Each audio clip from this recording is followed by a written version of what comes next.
¿Estos zapatos son suyos o de su santidad?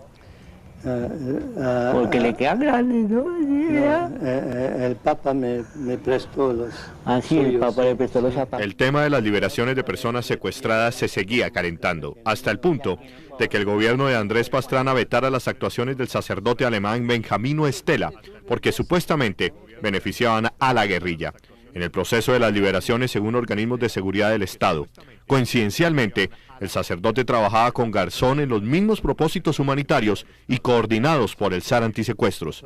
Meses más tarde, 2 personas que trabajaban con ellos fueron asesinadas.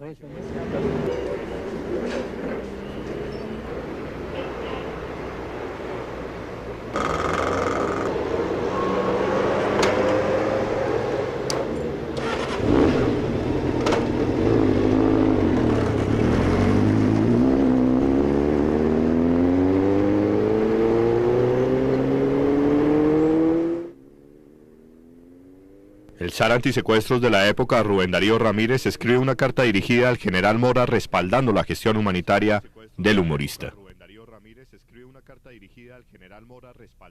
Jaime Garzón fue una persona que dinamizó la comisión facilitadora entre el gobierno y el ELN.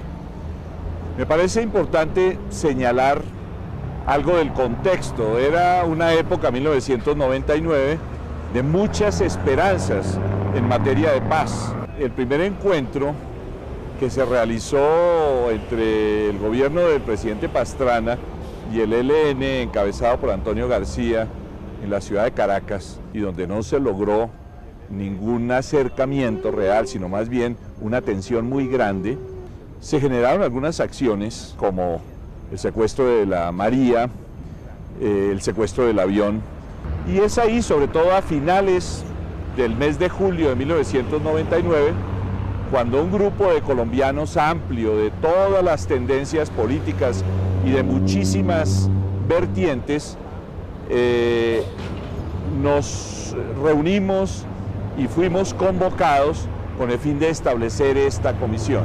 Ahí, nuestro querido amigo Jaime Garzón jugó un papel dinamizador y fue una de las personas muy entusiastas para que pudiéramos alcanzar esta labor de facilitación y de intermediación. Era claro para muchos que la popularidad de Garzón y su interés por la paz lo convierten en herramienta clave para lograr acuerdos y salidas en momentos difíciles, pero igualmente lo convierten en un hombre sumamente peligroso para los intereses de los enemigos de la paz en Colombia. Todo lo ocurrido en el Caquetá en la voz sin mordaza del intrépido William Garra.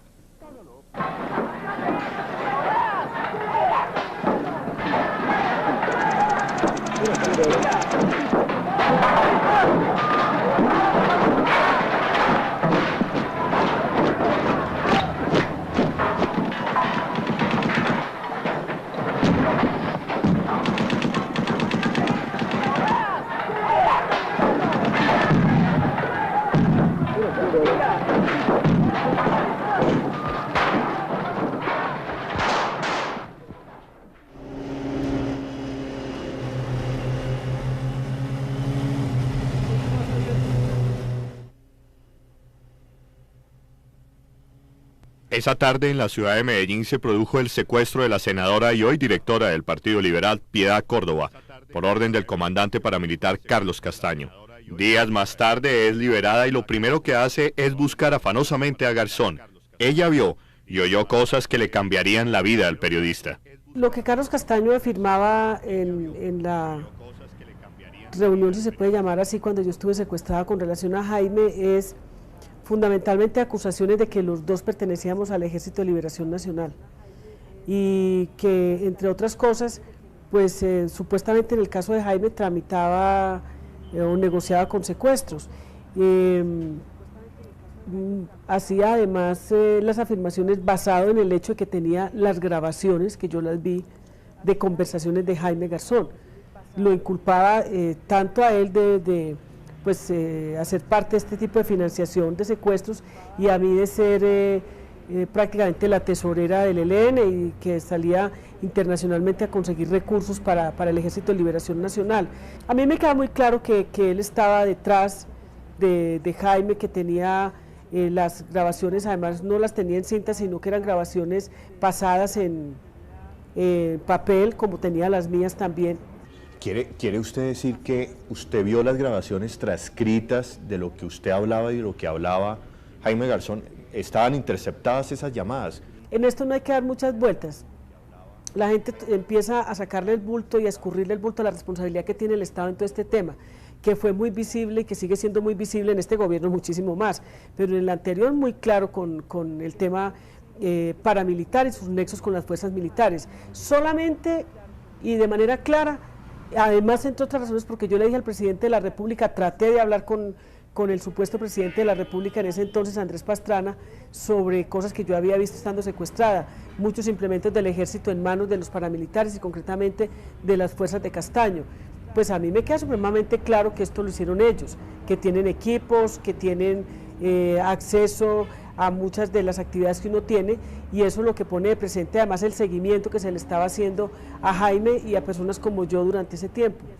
Cuando me liberaron, yo me encontré con Jaime en un restaurante que queda por aquí en el patio y le dije, me parece muy preocupante, yo siento que te va a asesinar este tipo, es más, siento que te cambiaron a ti por mí y me parece que deberías buscar la manera de llamar la atención sobre el asunto, de buscar protección, y es más, yo no me voy a esconder para decir que yo te dije eso, yo estoy dispuesta a aseverarlo, como lo hice en la Fiscalía General de la Nación, cuando señalé que en mi criterio él era el que había tenido que ver en el asesinato de Garzón. Lo hice porque creo que no debo como personaje público contribuir a la impunidad. Aquí lo que hay claro es una alianza paramilitar con las fuerzas del mismo Estado colombiano que hasta el momento de hoy no se han acabado, que siguen vigentes, que se fortalecen, que se perfilan de otra manera, que se vuelven mucho más finas en su actuación.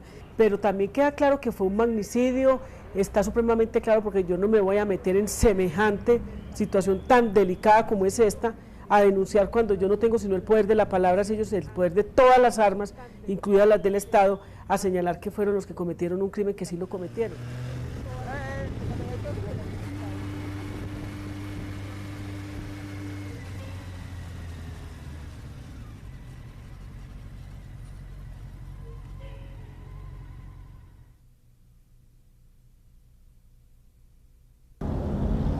Un día antes del asesinato de Jaime Garzón, hacia las 8 de la mañana, el suboficial de la policía Humberto Lozano Echeverry recibió una llamada que daba cuenta de un sujeto sospechoso en una moto de alto cilindraje, merodeando muy cerca de las instalaciones del noticiero CMI y de la emisora Radionet, donde laboraba precisamente Jaime Garzón.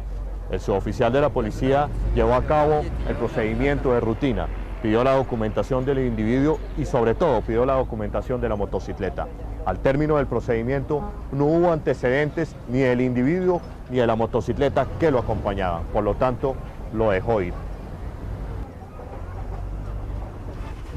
Él estuvo en la cárcel buscando un acercamiento con Carlos Castaño, porque ya sabía que había una orden que se había dado para asesinarlo. Sí hubo un contacto, o sea, que no hablaban telefónicamente porque Castaño no quiso hablar con él.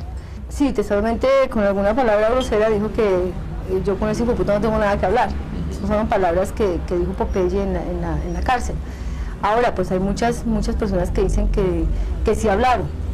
Lo cierto es que él sí estaba ya en una carrera como por tener un contacto directo con Castaño, inclusive hubo otro acercamiento. Él también tiene una entrevista con el Águila, otro jefe paramilitar de Cundinamarca. Para allá viajó un compañero e inclusive él no atendió al compañero porque le dijo que la cita era con Jaime Garzón y no era con él. La entrevista se gestionó 2 días antes de la muerte de Jaime Garzón. Nosotros viajamos con el encargo principal de hacerle una entrevista a este señor Cifuentes, jefe paramilitar conocido como el Águila. En ese momento Jaime Garzón quiso que nosotros también habláramos con este señor Cifuentes, con el Águila, para que él a su vez tratara de concertar una entrevista más privada con Castaño, para que Castaño desactivara la amenaza de muerte que había proferido sobre Jaime Garzón.